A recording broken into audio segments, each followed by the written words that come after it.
Barulah datang pengajian dan nanya, Ustadz Fadlan, apa yang bisa kita lakukan? Bapak masih aktif, sudah pensiun Pak. Ya banyak-banyak istighfar aja lah Pak. Assalamualaikum warahmatullahi wabarakatuh.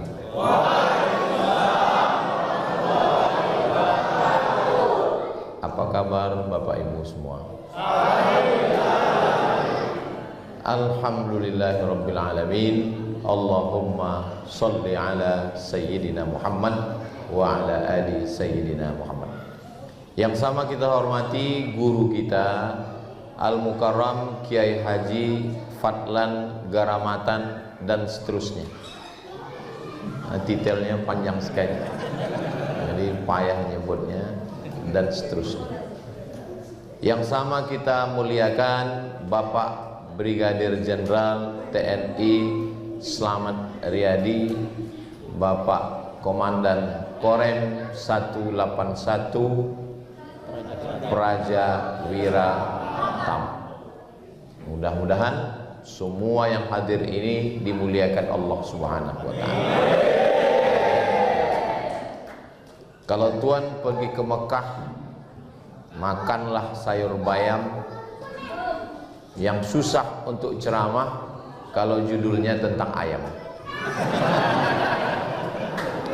Saya kalau disuruh ceramah tentang NKRI insya Allah, tapi malam ini nggak boleh keluar dari ayam.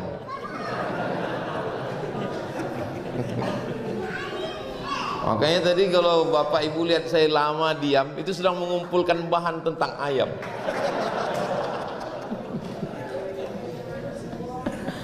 Makanya kalau ada dua ustadz ceramah, bagusnya kita duluan. Tapi kalau kita nomor dua, itu judulnya kita harus mesti sesuai dengan judul pertama. Kalau tidak, dia tidak linier. Oke, saya akan bahas tentang ayam sesuai kemampuan saya. Yang pertama, datang seorang menemui ulama. Kenapa orang Islam makan ayam dan dilarang makan babi? Ulama menjawab, bawa 2 ekor ayam jantan, 1 ekor ayam betina, masukkan dalam kandang. Bawa 2 ekor babi jantan, bawa 1 ekor babi betina, masukkan dalam kandang. 2 kandang. Apa yang terjadi? Di kandang ayam, si ayam bersimbah darah untuk memperebutkan 1 ayam betina. Apa kata si ayam yang satu? Biar putih tulang daripada putih mata. Ayam jantan berkejar-kejaran, berkelahi sampai tetes darah terakhir, lari atau mati demi untuk memperebutkan ayam betina. Sedangkan 2 ekor babi jantan dia nggak kelahi, dia kerjasama. Setelah itu ulama nanya, sekarang kamu sudah tahu kenapa kita makan ayam? Ayam punya rasa cemburu. Makanya kalau bapak suami ibu cemburu berarti suka makan.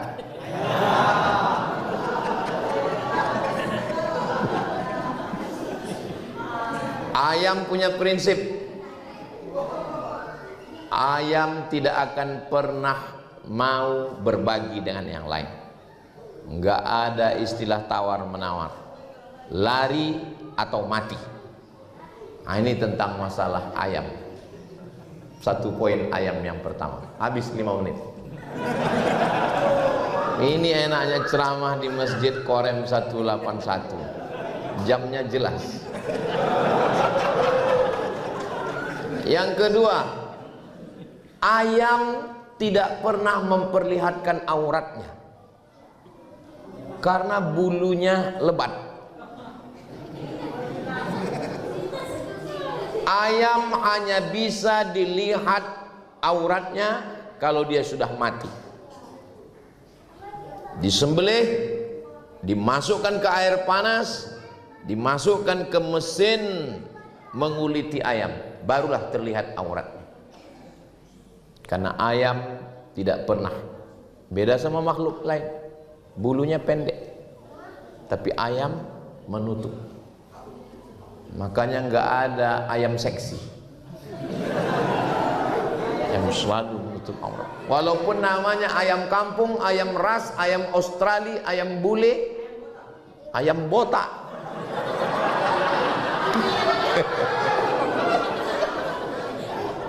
ayam botak ini karena gugur, dia sudah keluar dari fitrah ayam. Kalau ayam yang asli dia berbulu menutup auratnya. Ini poin yang kedua. Sampai berapa ini Pak Ustadz? Sampai bahan saya habis.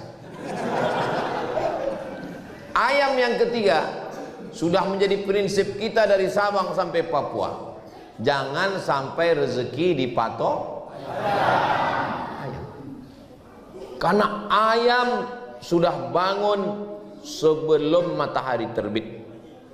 Sekarang orang bangun kesiangan gara-gara game online. Scroll. Rezekinya dipatok ayam, diterkam kucing. Habis. Makanya kalau kita dulu di kampung belum ada jam weker, orang biasanya cukup dengan memelihara ayam. Dengan memelihara ayam, dia tidak akan tinggal sholat subuh. Sekarang sudah ada jam Pak Ustadz, tidak perlu melihara ayam. Ayam nama jamnya smartphone. Smart cerdas, phone handphone, smartphone handphonenya cerdas, orangnya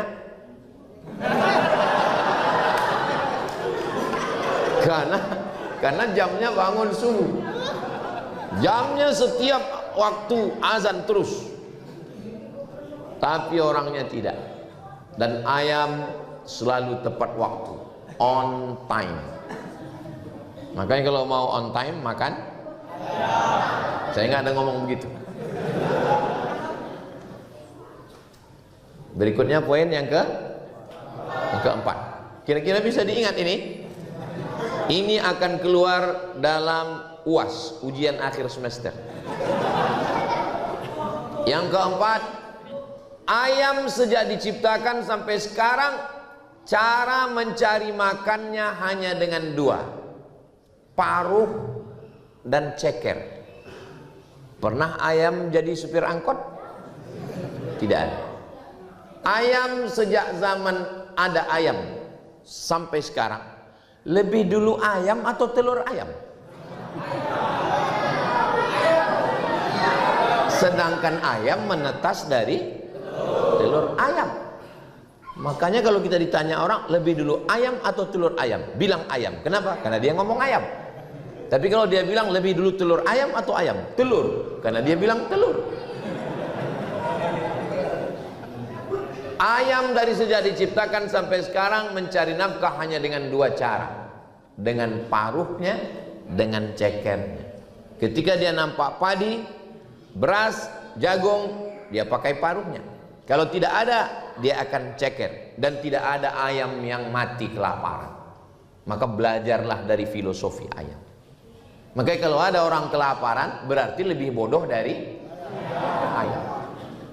Kenapa tidak belajar dari ayam? Dari rumah tadi Ustadz Fadlan nggak ada ngasih tahu bahwa dia akan cerita tentang ayam. Karena kami tadi makan ikan.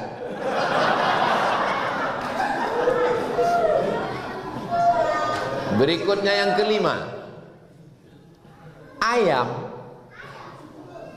selalu mengeluarkan dari dirinya itu bisa dipakai orang. Ibu-ibu kalau membersihkan debu-debu pakai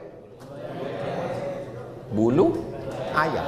Ada orang pakai bulu harimau, langsung ditangkap polisi karena sudah membunuh binatang yang dilindungi negara. Pakai bulu ayam. Begitulah ayam selalu bermanfaat. Ayam mengeluarkan telur, telurnya diambil. Maka ada jenis ayam namanya ayam petelur, telurnya saja diambil. Ada ayam yang diambil hanya dagingnya saja, sebulan produksi ayam.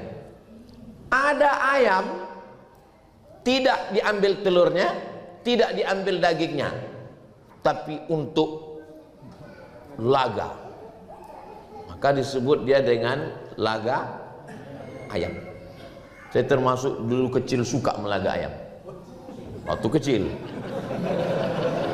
matang emak saya, nanti kau di akhirat dilaga di neraka. Sejak itulah saya berhenti. Dulu saya suka melaga ayam, melaga ikan cupang, suka. Nah, jadi sejak itu karena ajaran orang tua berhenti. Tapi melihara ayam suka saya ayam bangkok, ayam yang besar. Ada kakak ibu saya yang ngajari, kau mau biar supaya ayam kau ini ditakuti ayam-ayam yang lain? Oh, suka. Gimana biar ayam saya ini jago? Apakah jalunya dikasih pisau? Bukan. Gimana caranya? Tangkap burung elang, terus ambil minyaknya. Burung elang itu kalau dipanggang ada minyaknya. Ambil minyaknya, sapukan ke badan ayam, lepaskan. Nanti ayam orang lain lari. Kenapa? Karena yang dia cium bau elang.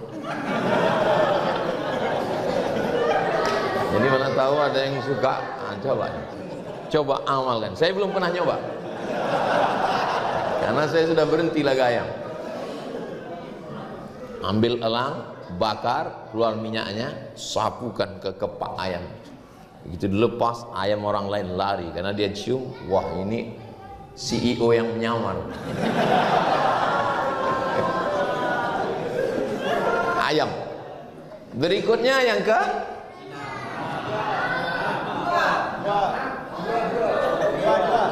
keenam, ayam tidak pernah sampai umur 63 tahun.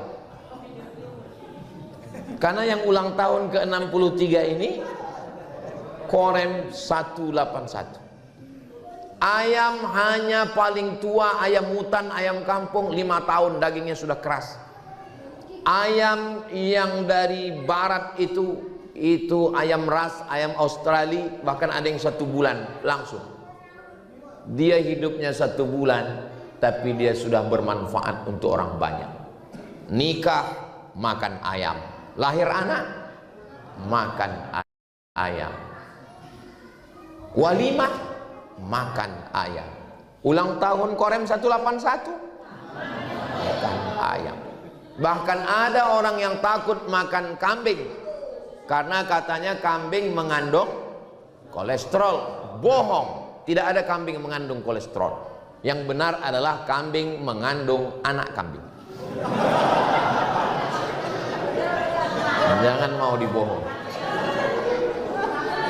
Dan orang yang tidak makan kambing, dia pasti makan, belum tentu bisa jadi makan ikan. Dia tidak perlu waktu panjang untuk bermanfaat untuk orang lain.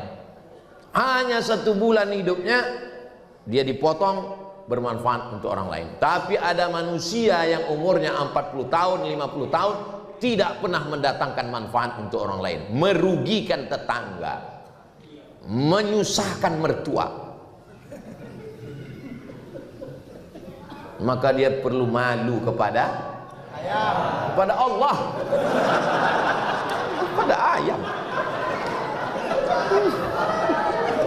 Masa malu sama ayam? Ini terlalu mendalam kajian malam ini.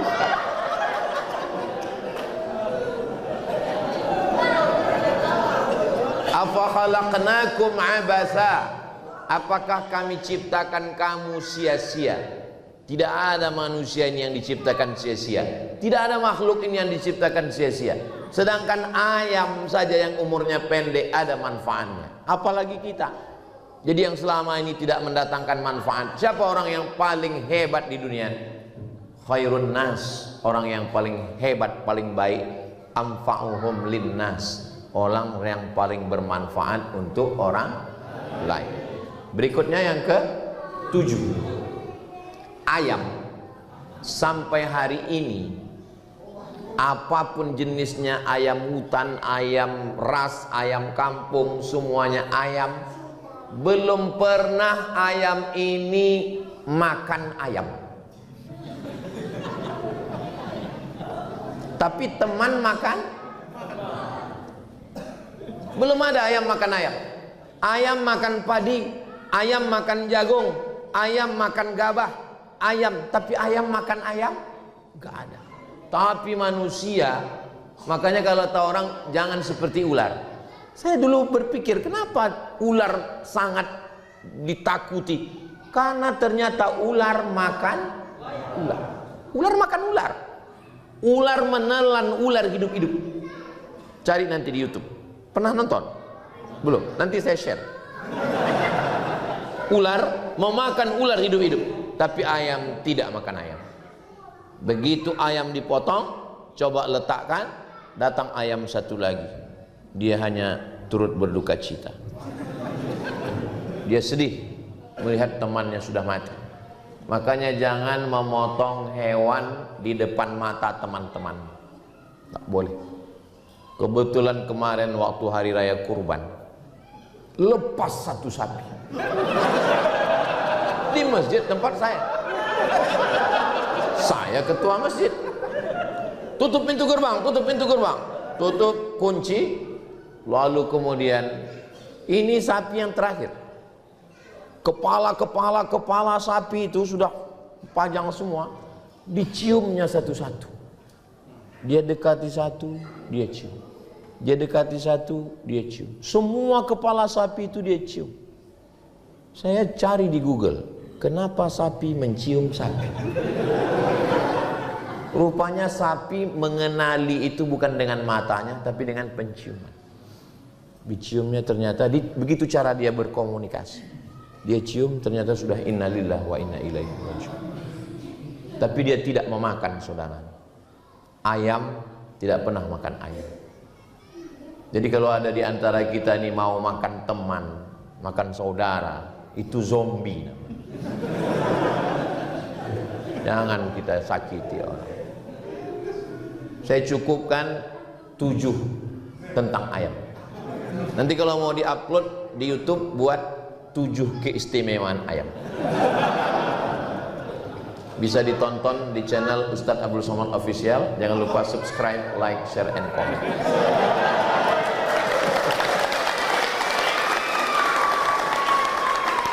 Seumur-umur ceramah saya, baru malam ini cerita ayam.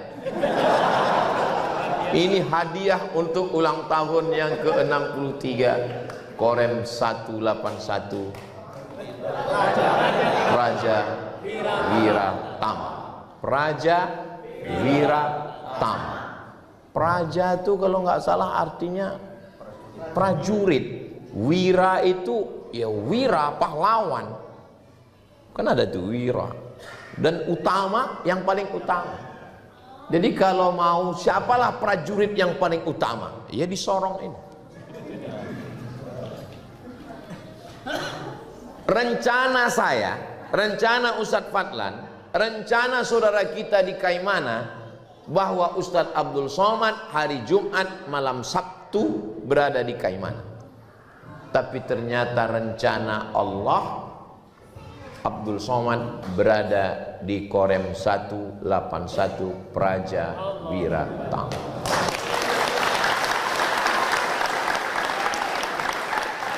Kita punya rencana, Allah punya rencana. Yang terjadi itu rencana kita atau rencana Allah? Oh kalau gitu kita nggak usah buat rencana. Untuk apa kita buat rencana? Toh yang terjadi cuma rencana Allah. Saya nggak mau gara-gara ngaji malam ini lalu besok bapak-bapak prajurit ditanya sama Bapak Brigadir Jenderal TNI Slamet Riyadi, bagaimana visi misi ke depan? Kita serahkan pada Allah. Enggak begitu. Kita mesti punya rencana. Bahwa rencana kita terjadi, alhamdulillah. Rencana kita tidak terjadi, rencana Allah jauh lebih indah. Begitu. Ini anak-anak muda yang belum menikah, mudah-mudahan yang belum ketemu jodoh segera ketemu jodoh. Banyak sekali. Jangan hanya berserah pada Allah. usaha. Minta sama Ustadz Fadlan, beliau banyak punya santri, stok banyak. Tapi sulit, saya aja udah lama bersahabat belum dapat. Karena beliau punya fit and proper test yang luar biasa. Tapi insya Allah yang 3 ini lulus, praja, wira, tama, pasti dia dapat. Saya ikut mendoakan dari jauh. Jangan sampai kita tidak punya rencana untuk hidup sama sekali. Yang penting dalam hidup ini kita punya rencana. Itulah yang disebut dengan ikhtiar. Setelah kita berencana, lalu kemudian kita berdoa. Makanya tadi dikatakan, nanti mohon Ustadz Fadlan membacakan doa. Setelah kita berdoa, lalu kita berserah kepada Allah, bertawakal. Lau tawakkaltum 'alallah haqqa tawakkulih. Kalau kamu bertawakal kepada Allah sebenar-benar tawakal, kamu akan seperti unggas. Unggas yang terbang disebut burung, yang enggak terbang disebut. Ada burung yang enggak bisa terbang? Burung onta.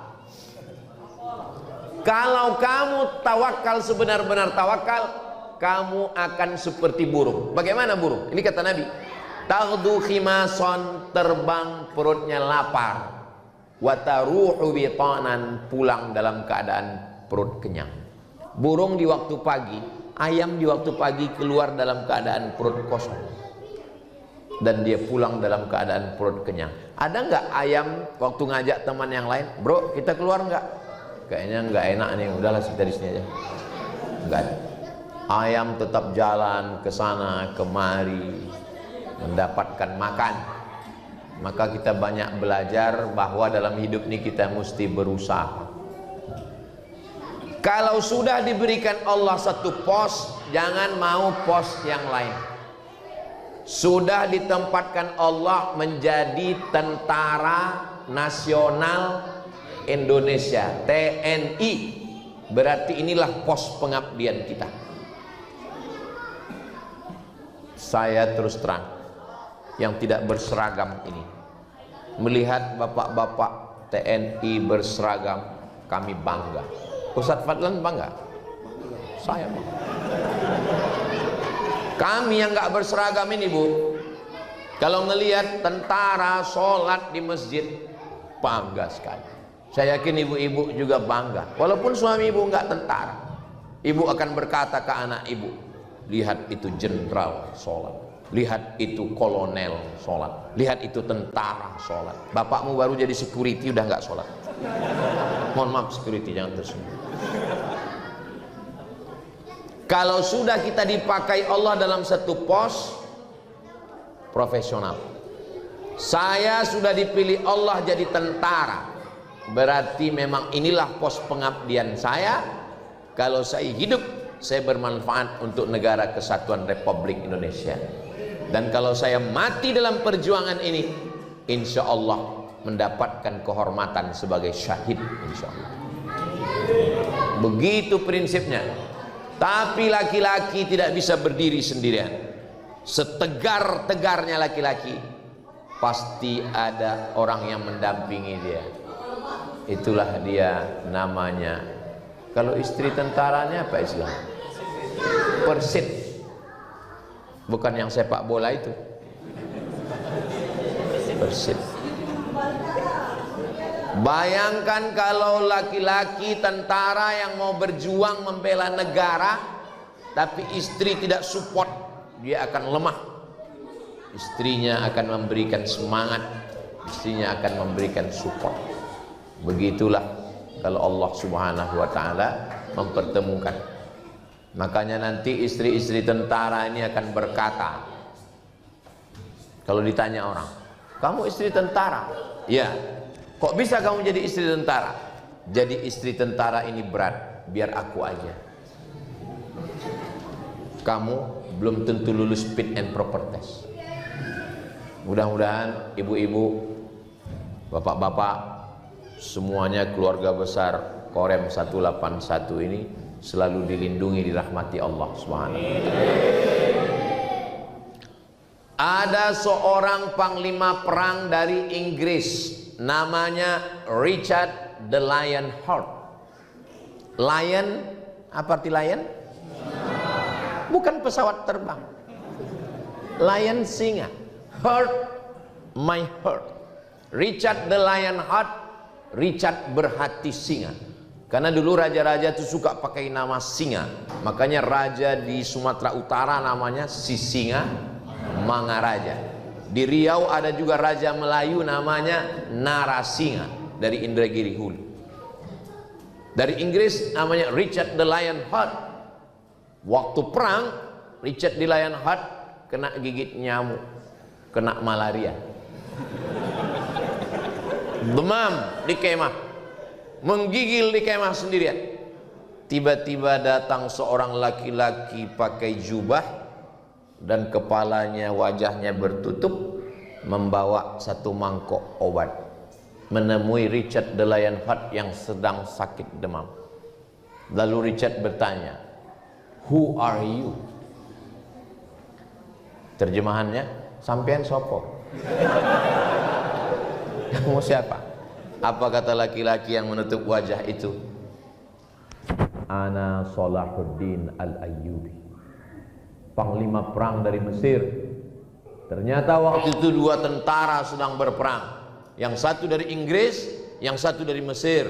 Salahuddin Al-Ayyubi bisa menyusup masuk ke kemah Richard the Lionheart. Richard the Lionheart yang sedang demam, hilang demamnya. Ini mati ini. Salahuddin masuk, panglima perang lawan musuh masuk. "What do you want?" "Sampean Arab opo?"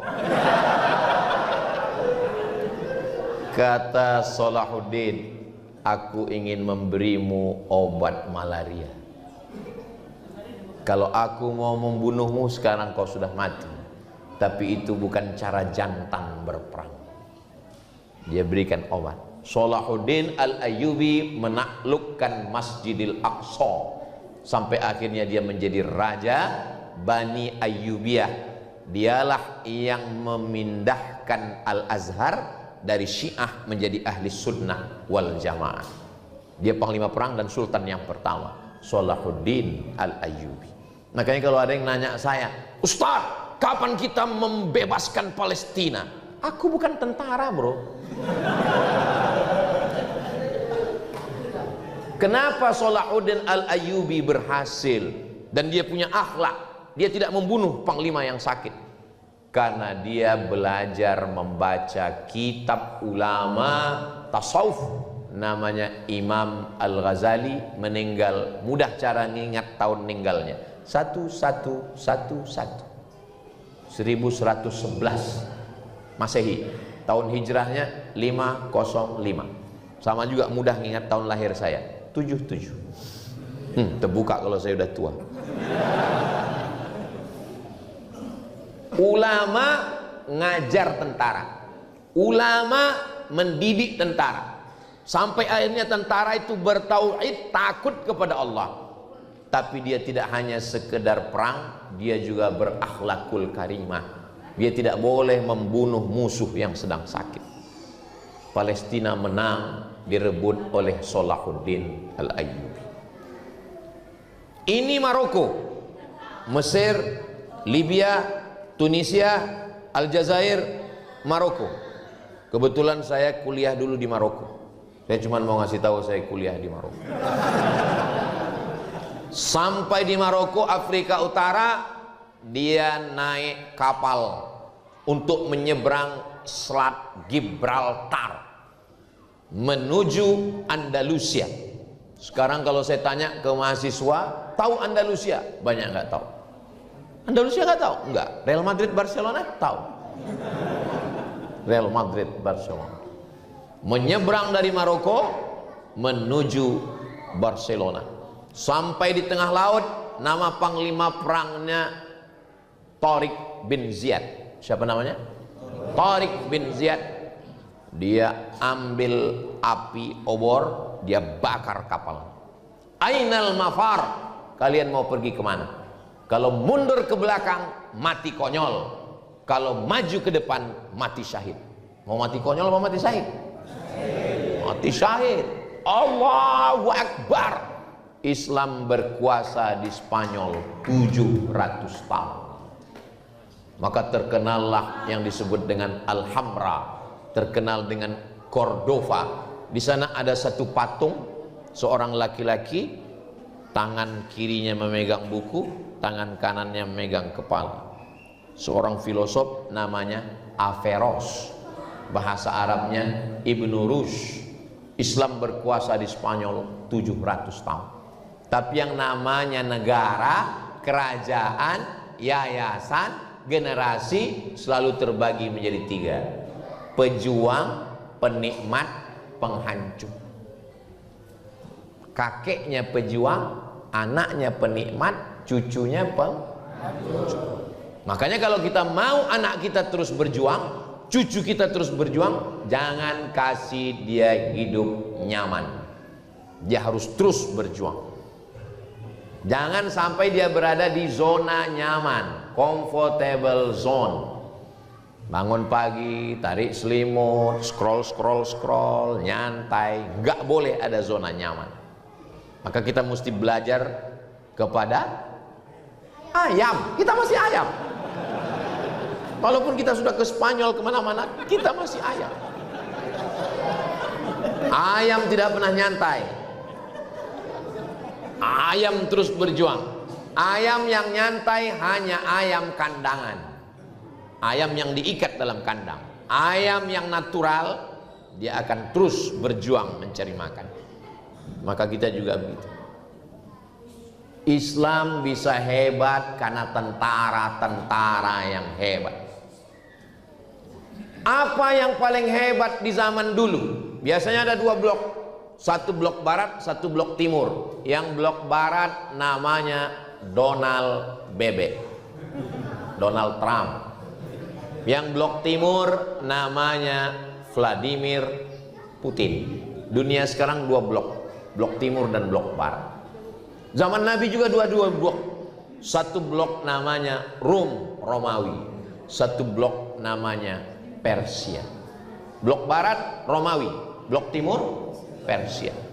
Panglima perang Persia yang paling hebat, terkenal, tak terkalahkan, namanya Hormuz. Sekarang menjadi Selat Hormuz. Siapa yang mengalahkan Hormuz? Jangan kemana-mana, kita lanjutkan setelah yang satu.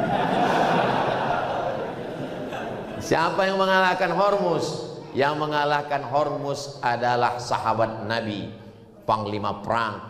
Kalau diukur setiap jengkal tubuhnya, dijengkali setiap tubuhnya, tidak ada kecuali 3 bekas.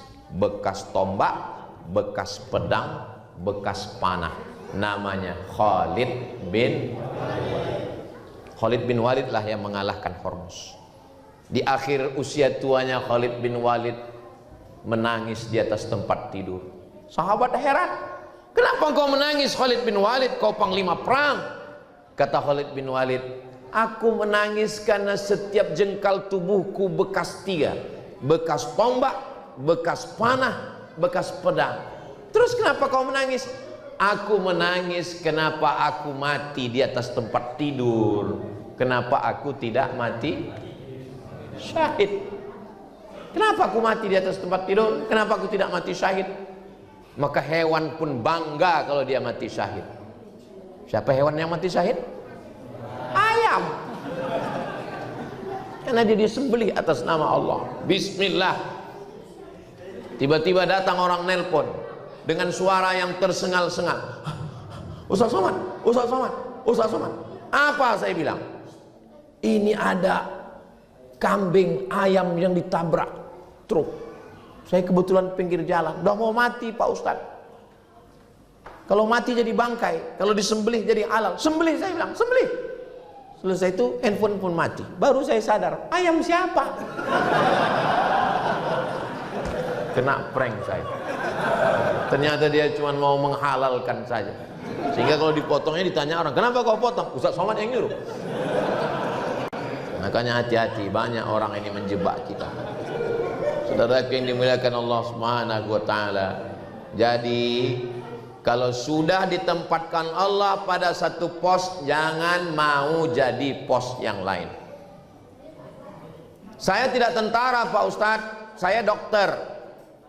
Berjuanglah di dunia kedokteran itu. Jangan sudah jadi dokter pingin jadi tentara. Kalau mau jadi tentara atau dokter yang masuk tentara. Silakan berjuang jadi apapun. Saya kebetulan berjuang dalam bidang agama. Saya mengajar agama Islam. Ustadz Fadlan Gharamatan mendidik, berdakwah, masuk ke pedalam. Ini memang sudah bidang kami. Siapa yang paling mulia nanti di antara kita di hadapan Allah? Enggak tahu. Saya sangka tadi waktu masuk dikasih kursi dengan jenderal, sayalah yang paling mulia. Ternyata ada yang lebih tinggi lagi. Nggak tahu kita di akhirat. Makanya yang penting hidup ini kalau sudah dapat pos, jadi tentara, jadi istri tentara, jadi dokter, jadi ulama, jadi polisi, jadi pejabat, pakai itu untuk menolong agama Allah. Kira-kira Ustadz Somad, Ustadz Fadlan dengan tentara, kalau dia ngelarang orang buat mungkar, buat dosa, yang lebih didengar orang Ustadz Somad atau tentara? Ada orang main judi, terus datang saya melarang. Innamal khamru, khamar, wal maisir, judi, wal ansab, menyembelih binatang untuk berhala, wal azlam, mengundi nasib, rijsun, najis, min amali syaitan, perbuatan setan, fajtanibu. Dia nggak peduli. Emang masalah buat Allah? Dia nggak peduli. Padahal saya sudah bacakan ayatnya. Tapi kalau tentara yang datang, nggak perlu baca ayat, cukup dia cabut bayonetnya. Masih mau? Mencret dia langsung. Selagi pisau masih ada, selagi senapan masih ada, selagi pistol masih besi, selagi seragam masih ada, pakai. Selama masih ada aturan negara yang melindungi. Jangan nanti ketika sudah baju ditarik negara, pistol ditarik negara, barulah datang pengajian dan nanya, Ustadz Fadlan, apa yang bisa kita lakukan? Bapak masih aktif? Sudah pensiun Pak. Ya, banyak-banyak istighfar aja lah Pak.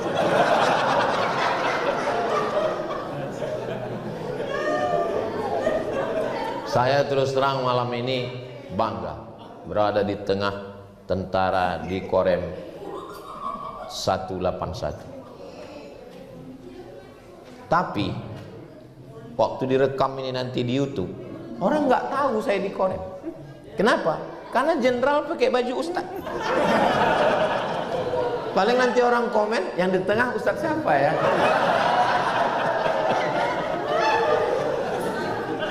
Masya Allah, tabarakallah. Langkah, rezeki, pertemuan, maut, kuasa Allah, bukan kuasa kita. Karena sering ketemu lalu jadi jodoh, atau karena jodoh lalu bertemu? Saya ulang sekali lagi. Karena sering ketemu jadi jodoh, atau karena jodoh lalu bertemu? Oke, ada yang bilang karena sering ketemu. Kalau memang sering ketemu jadi jodoh, kita sering ketemu dengan supir angkot. Kita sering ketemu dengan siapapun. Kenapa nggak berjodoh? Kita ketemu itu karena ada jodoh. Makanya kata orang barat, man from Mars, woman from Venus. Laki-laki dari planet Mars, perempuan dari planet Venus, bertemunya di bumi. Orang barat itu selalu ilmiah. Tapi kalau kita, asam di gunung, garam di laut, bertemu juga dalam belanga. Dia lebih kuliner dia lebih kuliner. Masya Allah. Mas mau, kakak mau kemana? Abang mau kemana? Mas mau kemana? Mau uduk sebentar. Hah? Kan belum waktu sholat, mau uduk. Mau uduk di pelaminan bersama kamu. Kamu orang Papua, orang Palembang atau orang Jawa? Aku orang Jawa. Ah, perasaan gak ada mirip-mirip muka orang Jawa. Masa kamu ngaku orang Jawa? Maksudnya aku adalah jawaban istikharahmu selama ini. Hidup ini nggak bisa sendirian. Man syadza syadza finnar. Mesti ada yang saling mengingatkan. Kalau punya teman baik, mengingatkan sholat, mengingatkan jangan minum khamar, mengingatkan jangan curang, pegang dia. Kalau punya suami yang baik, mengingatkan baca Quran, bangunkan sholat. Kalau punya istri yang selalu mengingatkan kamu pulang jam berapa, pergi sama siapa, lagi di mana, jangan dikubur sebelum mati.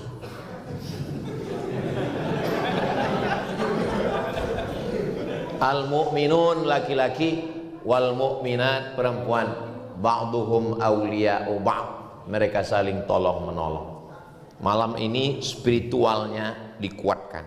Dan besok pagi dalam rangka ulang tahun Korem 181, pentas sudah siap dan besok akan ada lari untuk sehat. Karena banyak juga sekarang orang suka jogging lari, pas ditanya, "Kamu kok lari?" Supaya bisa lari dari kenyataan. Asik gitu.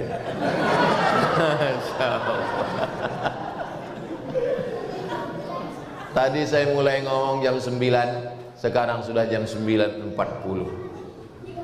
Padahal saya di mana-mana ngomong itu sesuai dengan ukuran botol minuman. Dan ternyata rahasia ini sudah bocor. Karena mereka tahu dari Korem 181 Ustaz ini ngomong berdasarkan botol, dikasihnya 6 botol. Mudah-mudahan apa yang saya sampaikan malam ini menjadi amal jariah buat kita semua. Akhirnya saya ucapkan tahniah, selamat 63 tahun Korem 181 Raja Wira Ahmad.